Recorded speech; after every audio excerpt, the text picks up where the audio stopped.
வணக்கம். இன்னைக்கு நாம ஒரு பிரம்மாண்டமான பயணத்துக்கு போக போறோம். பிரபஞ்சத்தோட அன்னையான ஸ்ரீ லலிதா தேவி எப்படி உருவானாங்கங்கிற காவிய கதைய அவங்களோட முதல் 6 திருநாமங்கள் வழியா நாம தெரிஞ்சுக்க போறோம். வாங்க இந்த பயணத்தை ஒண்ணா ஆரம்பிக்கலாம். இந்த கேள்வி சாதாரண கேள்வி இல்லைங்க. இதுதான் நம்மளோட இந்த தேடலுக்கே ஒரு தொடக்க புள்ளி. ஏதோ ஒரு மறைக்கப்பட்ட ஒரு பெரிய காவியத்தை நாம தேடி போக போறோம். ஆனா இந்த கதை அமைதியில தொடங்கல. அதுதான் இங்க இருக்கிற சுவாரஸ்யமே. சொல்லப்போனா ஒரு பெரிய குழப்பத்துல, ஒரு பெரிய போராட்டத்துல தான் இந்த கதையே ஆரம்பிக்குது. சரி, வாங்க அந்த குழப்பம்னா என்ன, அதுக்கு யார் காரணம்னு முதல்ல பாத்துரலாம். அப்போ பிரபஞ்சத்தோட சமநிலையே மொத்தமா குலைஞ்சு போயிருந்தது. இதுக்கு காரணம் பண்டாசுரன் ஒரு அசுரன்.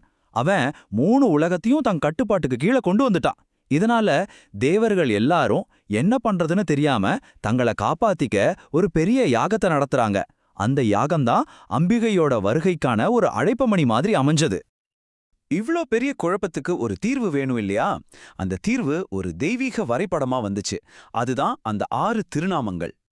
பாருங்க, இந்த 6 பேர்களும் சும்மா சாதாரண பேர்கள் இல்ல. இது ஒரு தெய்வீக மேப் மாதிரி. ஒரு மூலசக்தியா இருந்த அம்பிகை எப்படி ஒரு பேரொளி கொண்ட வடிவமா உருவானாங்கன்னு நமக்கு ஸ்டெப் பை ஸ்டெப்பா காட்டுற ஒரு வரைபடம் தான் இது. வாங்க இந்த மேப்பை வச்சு நாமளும் பயணம் பண்ணலாம்.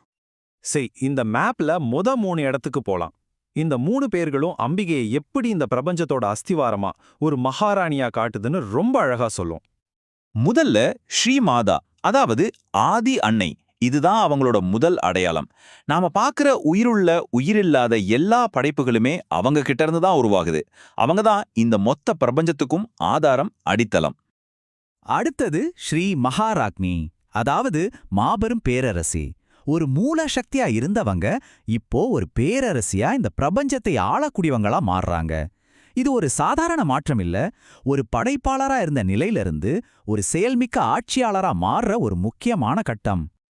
இந்த ரெண்டுக்கும் உள்ள வித்தியாசத்தை புரிஞ்சுக்கிறது ரொம்ப முக்கியம்.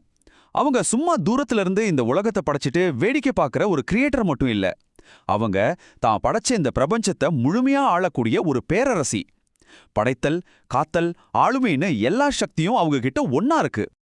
ஒரு பேரரசி இருக்காங்கன்னா அவங்களுக்கு ஒரு சிம்மாசனம் வேணும் இல்லையா? அதுதான் 3வது பெயர் ஸ்ரீமத் சிம்ஹாசனேஸ்வரி. சிம்மாசனத்துல அமர்ந்திருக்கும் ராணி. அந்த சிம்மாசனத்துல இருந்து தான் பிரபஞ்சத்துக்கான எல்லா சட்டமும் அருளும் வருது. அது வெறும் ஒரு இருக்கை இல்ல, அது அவங்களோட முழுமையான அதிகாரத்தோட ஒரு சக்தி வாய்ந்த சின்னம். சரி, இப்போ கதையோட அடுத்த பகுதிக்கு போலாம். அவங்க எப்படி உருவானாங்கங்கிற அந்த அற்புதத்தை பத்தி பார்க்கலாம். ஓகே, ஒரு ராணி சிம்மாசனத்துல இருக்காங்க, எல்லாம் சரி. ஆனா அவங்க எங்க இருந்து வந்தாங்க, எப்படி உருவானாங்க? இந்த கேள்விக்கு பதில் வேணும் இல்லையா? அந்த பதில் தான் அடுத்த 3 பேர்கள்ல ஒளிஞ்சிருக்கு. இங்க தான் அவங்களோட தோற்றத்தோட அந்த அதிசயமே இருக்கு. 4வது பெயர் சிதகினி குண்ட சம்பூதா. அப்படின்னா தூய உணர்வுங்கிற நெருப்பு குண்டத்திலிருந்து தோன்றியவங்க. இது நாம நினைக்கிற மாதிரி ஒரு பிறப்பு கிடையாது, இது ஒரு அற்புதம். தூய உணர்வே நெருப்பா மாறி அதுல இருந்து அம்பிகையை ஒரு தெய்வீக வடிவமா வெளிப்படுறாங்க. அவங்க உருவாக மூலப்பொருள் என்ன தெரியுமா? அது சித். சித்னா என்ன? அது ஒரு முழுமையான தூய உணர்வு நிலை. உருவமே இல்லாத, நம்மால தொட முடியாத ஒரு உண்மையோட அடித்தளத்துல இருந்து தான் அம்பிகை ஒரு வடிவமா வராங்க. அவங்க சும்மா வரல, அவங்களோட வருகைக்கு ஒரு பெரிய நோக்கம் இருந்துச்சு. அதுதான் 5வது பெயர் தேவகாரிய சமுத்யுதா. சிம்பிளா சொல்லணும்னா தேவர்களோட காரியத்தை முடிக்க வந்தவங்க. பிரபஞ்சத்துல தர்மத்தை நிலைநாட்ட, குழப்பத்தை சரி செய்ய வந்த ஒரு தெய்வீக அவதாரம். இப்போ நாம இந்த கதையோட கிளைமேக்ஸுக்கு வந்துட்டோம். அவங்களோட முழுமையான வடிவம் வெளிப்படுற அந்த தருணம் இது. 6வது மற்றும் கடைசி பெயர் உத்யத்பானு சஹஸ்ராபா. இதோட அர்த்தம் என்னன்னா, 1000 சூரியன்கள் ஒன்னா உதிச்சா எப்படி ஒரு பிரகாசம் இருக்குமோ அப்படி ஒரு பேரொளியோட அவங்க காட்சி கொடுக்கறாங்க. நினைச்சு பாருங்க, 1000 சூரியன்களோட ஒளி. அந்த பிரம்மாண்டத்தை நம்மளால கற்பனை கூட பண்ணி பார்க்க முடியுதா? ஆனா இது வெறும் வெளிச்சம் இல்ல, இதுக்கு ஆபான்னு பேரு. இது ஒரு ஆன்மீக ஒளி, அதாவது உணர்வுள்ள ஒரு பிரகாசம்.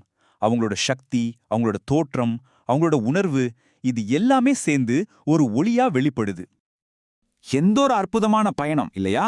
வாங்க இந்த 6 பேர்கள் வழியா நாம கடந்த அந்த பாதையை ஒரு தடவை திரும்பி பார்க்கலாம். உருவமே இல்லாத ஒரு மூலசக்தியா ஆரம்பிச்சு ஒரு பேரரசியா மாறி சிம்மாசனத்துல அமர்ந்து, அப்புறம் நெருப்புலேருந்து தோன்றி ஒரு நோக்கத்தோட வந்து கடைசியா 1000 சூரியன்கள் மாதிரி ஒரு பேரொளியா முழுமையான வடிவத்துல வந்து நிக்கிறாங்க. எங்க ஆரம்பிச்சு எங்க வந்து முடிஞ்சிருக்கு பாருங்க. சரி, இந்த பிரம்மாண்டமான கதையிலிருந்து நமக்கான பாடம் என்ன?